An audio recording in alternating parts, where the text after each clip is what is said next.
Hi all, Kyber1 here, and today we are discussing the Lone Wolf multiplayer gamebook. And this basically uses a 10-sided die where the 10 equals 0, and if you don't have that, you can use this difficult chart with the warped edge in the back. See, like, that's something I don't like, because the glue bound binding, that really makes this weak. So, like, are you going to be able to do that blindly, or are you going to cheat? Which is why I prefer the 10-sided dice. But it's nice that it's in there. So, if you really need it, there it is. There is a later version of this game, and it's in a box set. It's called the Lone Wolf Adventure Game, and that one's pretty cool. So the combat ratio. This is an essential mechanic for this game. You roll your number, or you pick from the random number table. And then E stands for enemy. LW stands for Lone Wolf, as you can see in there. And then K equals automatically killed. Okay, so if you roll a 1, you are killed at a -9 or less. If you roll a 10, or a 0, you don't take any damage at all. And if you roll a 0 at a 7 or higher for the combat ratio, the enemy is instantly dead. At a 9, it's a 9 or higher, enemy is instantly dead. And if you have an 11 or greater, 8 or higher, rolling an 8 or higher, enemy is instantly dead. So, in combat, you exchange blows directly with your opponent at the same time. It's all simultaneous. So your combat ratio is basically like a quick jab, and then he hits you back in boxing. That sort of speed. All right. So your rank is equal to your number of Kai disciplines. Okay, and you have 1 through 10. However, you start out at rank 5, initiate. So you start with 5 Kai disciplines. So really, 1, 2, 3, 4, 5, 6. You only increase your ability, or 6 times, yeah.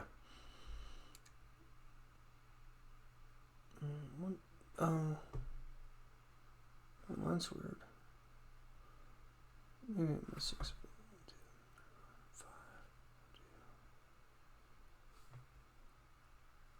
Okay, yeah, never mind. 5. There's this ore here in the space.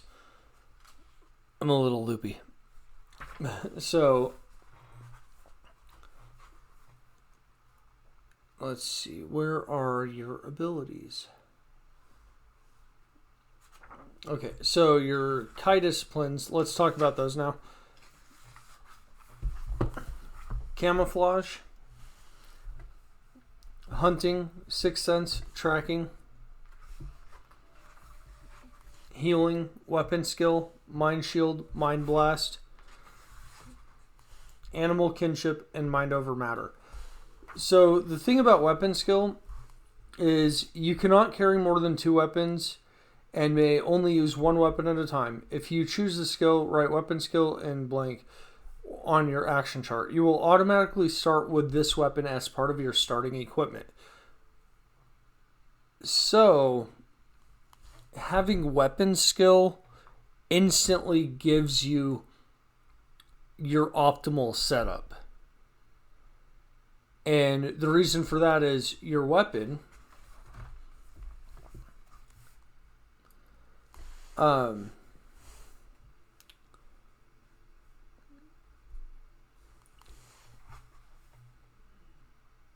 I believe your weapon is generated I think these are the numbers that actually represent your added combat skill. It's been a minute since I played this. You choose 5. Like, why wouldn't you choose a broadsword? Bow and broadsword would be the optimal options, because if you need to make ranged, if you need to make the most powerful attack possible, chainmail waistcoat, add 4 to your endurance, helmet, add 2 to your endurance. So, but then you also have lantern to consider, the meal, potion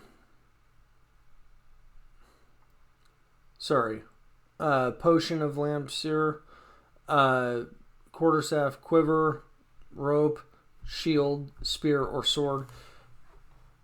So because there is, you get that weapon skill, I would say broadsword, and then you get 5 other pieces of equipment. So obviously bow, right? And then if you want the bow, you got to take your quiver. So there's 2. I would say rope, lantern, 1 more.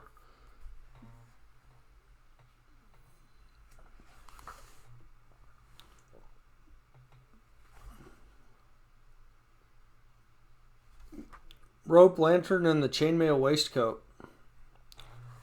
So the chainmail waistcoat adds 4 to your endurance. Like, you want to be able to adventure, and you got to have adventure gear, right? If you do not choose weapon skill,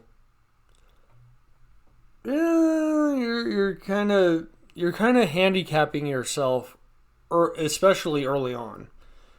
And then you have your prefix and your suffix.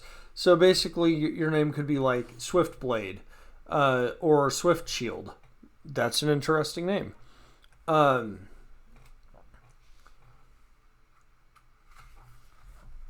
let's talk about the different enemies. I talked about how your combat ratio skill works, sort of. But add any extra points gained through your Kai discipline or equipment to your current combat skill total. Okay? Subtract the combat skill of your enemy from this total. The result is your combat ratio. So basically, 17 minus 20 is -3. So you would go to this chart back here, and at a -3 or -4, let's say we roll a 6. Enemy takes 6 damage, we take 3.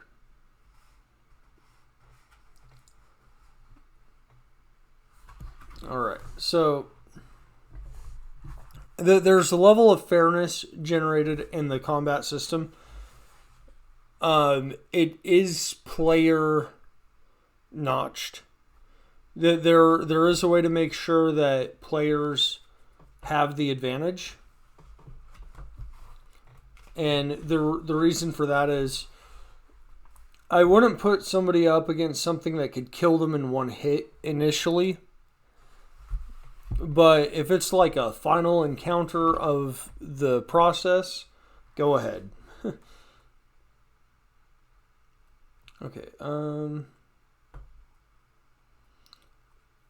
Before we end this, let's talk about the monsters. Okay.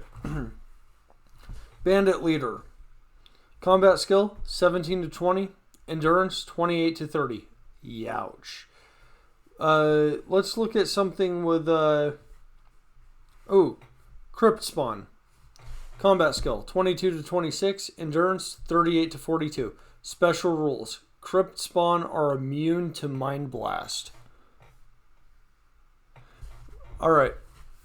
So, I highly recommend this book for anybody starting out their role-playing ideals. I recommend this for simplifying encounters and anything like that. And what I mean is,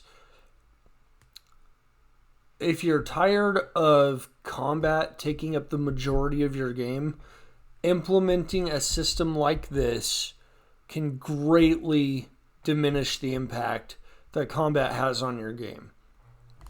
And it is a bit more lethal at times if you allow it to be. But that's also balanced out by equipment. And overall, it's just a really interesting and driving force for the change, I guess, in the role-playing game community. I get a lot of this simplified feel from things like Dungeon World and Fate to an extent. And the way this book is written, it's easy to follow along. And if you're jumping around like I was to show you guys how it worked, I mean, you don't really need to know about the world if you're not planning on using the world in here.